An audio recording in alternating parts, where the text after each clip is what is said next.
The media industry is a swamp. It is a swamp of cronies and friends, people who share journalists.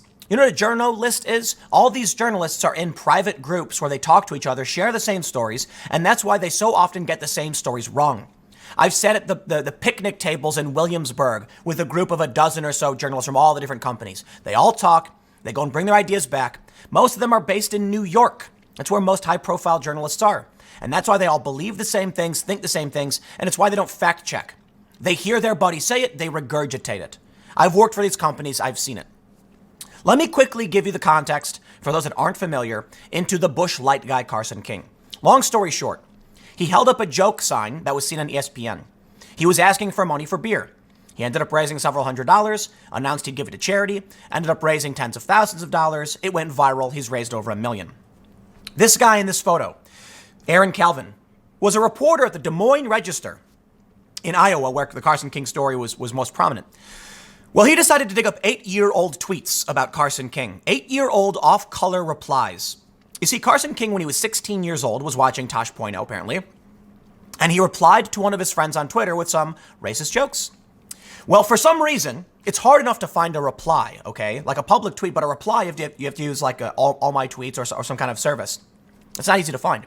Well, this guy decided 8-year-old tweets that have nothing to do with anything are newsworthy. And so he was going to bring it up, asked Carson King about it. Well, Carson was smart. He preempted the story. He came out and apologized and deleted the tweets and made a statement, and everyone forgave him. And then it turns out this guy had bad tweets of his own, and now we can confirm he has been fired. Now, here's the other day, we were wondering if he was fired or not because he left the Des Moines Register. Now we know he is. But here's the big story, okay? Apologies to everybody who already knew the story. Buzzfeed is running a defense for him. Remember 2 minutes ago when I said the media industry is a swamp? Let me enlighten you as to the nature of the swamp. Aaron Calvin, the reporter who dug up 8-year-old tweets to destroy a man who raised $1 million for a children's hospital and works for the Des Moines Register, is being defended by Buzzfeed, a company he used to work at. I kid you not. In the story, they actually point out Calvin worked as a Buzzfeed employee between 2013 and 2014. If that is not evidence of the swamp, I don't know what else is. Here's a guy who's at the Des Moines Register, what, a local paper? But he was a Buzzfeed employee too? And now that he tried canceling somebody, Buzzfeed is running a defense for him, making him the victim? This piece that Buzzfeed wrote plays all of the tropes you'd expect. Right-wingers began attacking him. He was doxxed and harassed. This is how people of color must feel. I'm not joking. BuzzFeed is in the swamp, okay? And you know what? I've praised BuzzFeed a lot in the past because I think they've done a better job, but this is as swampy as you get. There should not be a profile on this guy. He should not have been fired, but he was fired. Let's read a little bit. BuzzFeed News writes, the reporter fired in the Bush Light guy scandal says he feels abandoned by the Des Moines Register, but not by BuzzFeed, the company he used to work for. Quote, I still in a lot of ways support the Register, fired reporter Aaron Calvin told BuzzFeed News. I just wished they had believed in me. Yeah, you're pretty skeezy, dude. I'll stop there before I get nastier. The Des Moines Register reporter fired in the wake of a scandal involving offensive tweets posted by a viral star he interviewed and then his own. Broke his silence Friday, telling BuzzFeed News he had been abandoned by the newspaper after following standard editorial practice by performing a social media search on the person he was profiling. Let me just stop here. Hey, this is fantastic. Thanks for confirming that it is standard editorial practice to destroy anyone's life over something they said in the past. I really do appreciate it. Never mind that there was the Joy Reid homophobia scandal and there's, the blackface scandal with, Northam. Yeah, we get it. You're going to dig up the old tweets of some dude who raised $1 million for charity. But when it comes to your allies in media, this is what they do. This guy has offensive tweets and they run defense for it. Swamp.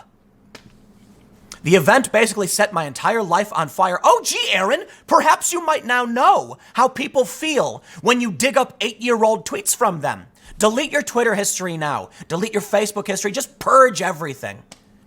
Calvin, 27, was dismissed by the Iowa newspaper Thursday evening following criticism online in the wake of his article about Carson King.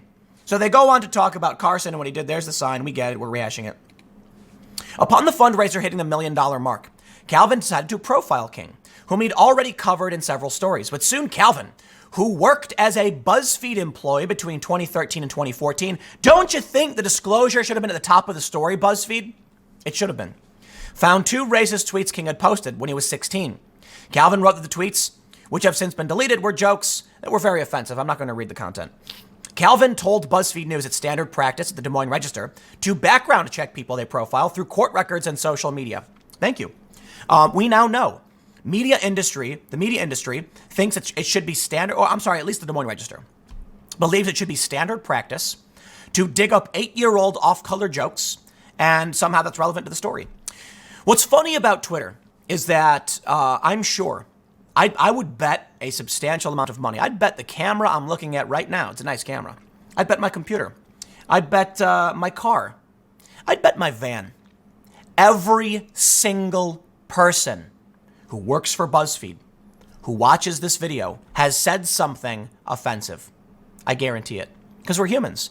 Sometimes you might say something that's offensive to one person or the other. It doesn't matter. The interesting thing about Twitter now is the offensive thing is on the record.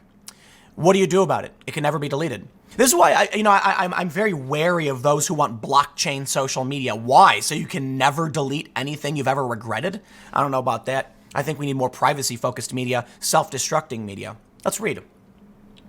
So it's standard practice to dig up your history. He says, I was reminded by an editor to background Carson, and I found a few tweets that he published in high school that were racist jokes. How did you find them? No, seriously.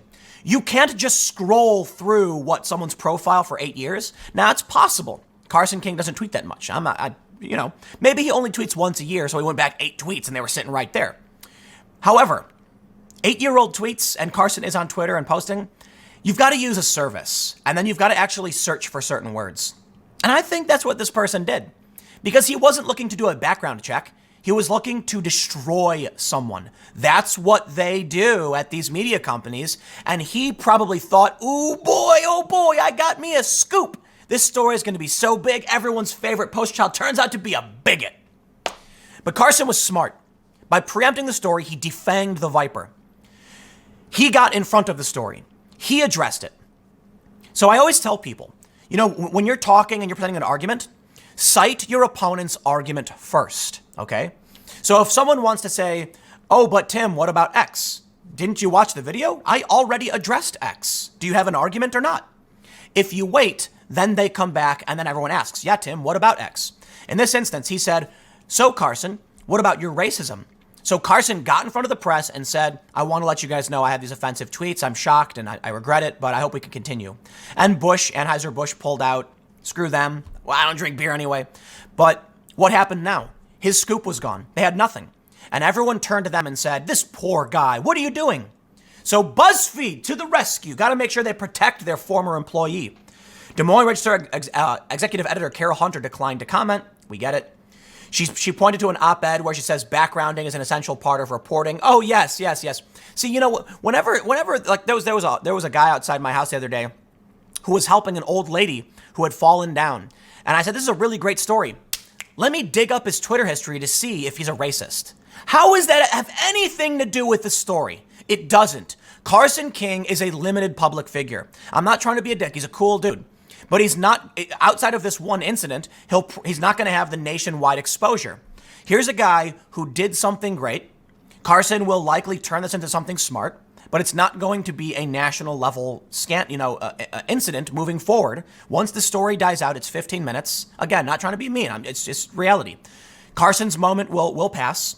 And what he did 8 years ago is completely irrelevant to the fact that he's raising $1 million for a kids hospital. Now, what I hope he does, I hope that he can take some of this money or get some support to start a foundation that continues to raise money for children's hospitals. And that's a great way to create something powerful from this.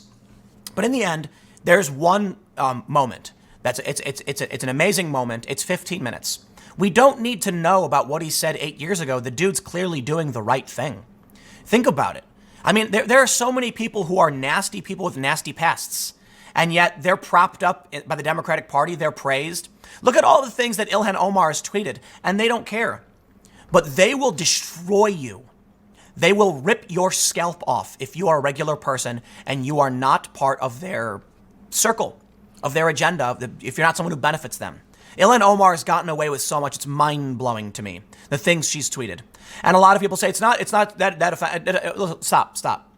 To stop defending her. You're not allowed to determine what is or isn't offensive. If someone's offended by it, there you go. And what she said offended a lot of people. Now, if like one person came out and said, I'm offended that she said she likes pizza, I'd be like, shut up, dude. But no, she actually had a lot of people, like both houses, the Democrats and Republicans expressed outrage, although the Democrats did nothing. But here we go. This is how they play it. In writing his profile, Calvin said he decided to include just a brief mention of the tweets. At the bottom of his profile, yada, yada. The reporter said he felt an obligation to share the information it uncovered with the public, but thought he did so in a thoughtful way. He also maintained he did this with the full blessing and awareness of his editors throughout the entire process of the discovery. So I have no problem saying it sounds like his company threw him under the bus, okay? That the Register was like, just fire him. He goes on to say that they gave him the choice to resign or be fired. But let me see if I can find, here we go. Anheuser-Busch cut ties. King said he did not blame Calvin. Let me do this. Yeah, he was making reference. So I went through all that stuff already. Upon publishing the story, Calvin said he was immediately met with criticism from people across Iowa. But any media ethics debate about the newsworthiness of tweets written by someone when they were a teenager was soon swept aside by a tidal wave of harassment, doxing, and death threats Calvin received. Aw, is baby sad that you're getting mean people on the internet? Look, man, I don't condone or appreciate, and I actually reject and denounce the harassment, doxing, and death threats. You know why? Because I get them 100 times more than you do. Okay? You are not special. It is not a defense. You can't come out and now be like, oh, woe is me. You did something unethical and wrong, and you got called out for it. I love how these people say cancel culture is just otherwise known as consequences. Welcome, Buzzfeed, to the game you helped create. This reporter who worked for Buzzfeed, welcome to the game. You are now on the other end. And boy, is it ironic. I wonder how their own medicine tastes. Saying, but we're being harassed. That's the defense they played. He goes on to say something like, what does he say? Like, this is how women and people of color must feel. Where does he say it? Let me do it. Let me do a search. Okay, let's do this. Here we go. I recognize that I'm not the first person to be doxxed like this. This whole campaign was taken up by right-wing ideologues and largely driven by that force. It was just a taste of what I assume that women and journalists of color suffer all the time. But the kind of locality and regional virality of the story made it so intense. You know what, man? You reap what you sow. You're a white dude, okay, working in media. You used to work for Buzzfeed. You're not a woman. You're not a person of color. Don't call to them. And I will absolutely let me do this. I am disgusted that you would dare say something like that, you white male, because I am a journalist of color, a mixed race journalist who deals with doxing and death threats and harassment. And I had some dude show up to my house in the wee hours of the morning. I get death threats, and someone tried, but a group of people threatened to shut down my anti-racism event. So the last thing I need to hear from you is, oh, the poor journalists of color. You see why I don't like these people? This dude is, in my opinion, a depiction of the depraved narcissism and sociopathy that infects media. And the people at Buzzfeed defending him, they're a part of that swamp. There's no accountability. I don't want to be in your tribe. I never want to be in anyone's tribe. I have no problem by myself in the middle of the woods, sitting back, with a nice little campfire, minding my own business. Almost got me to swear there. And that's the thing. Everybody has a tribe. It's just like it's human nature. And the media is a tribe. I'm in what's called a journalist. Journalists got their name when Ezra Klein called it's a message board, private. It was Journo List, and it was all these journalists talking about things and sharing stories and information. I'm on one about technology. It's really dull, and all it really is people being like, hey, this is a job posting. But the lists exist. The journalists talk to each other.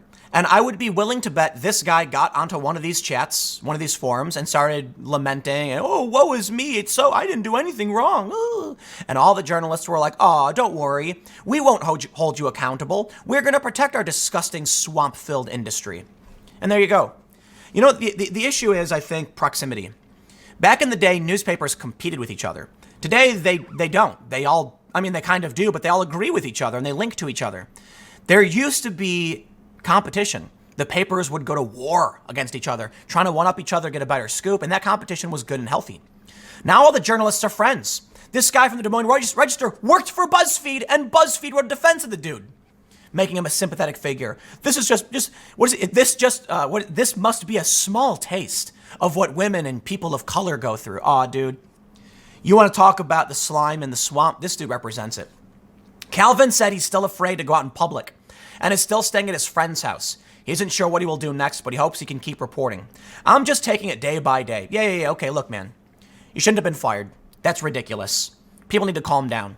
The doxing, the death threats, the harassment is unacceptable, and anybody engaged in that behavior is no friend of mine and is a disgusting human being. And let me stress, they're on par with what he is. So you know what? You're swimming in the muck you created.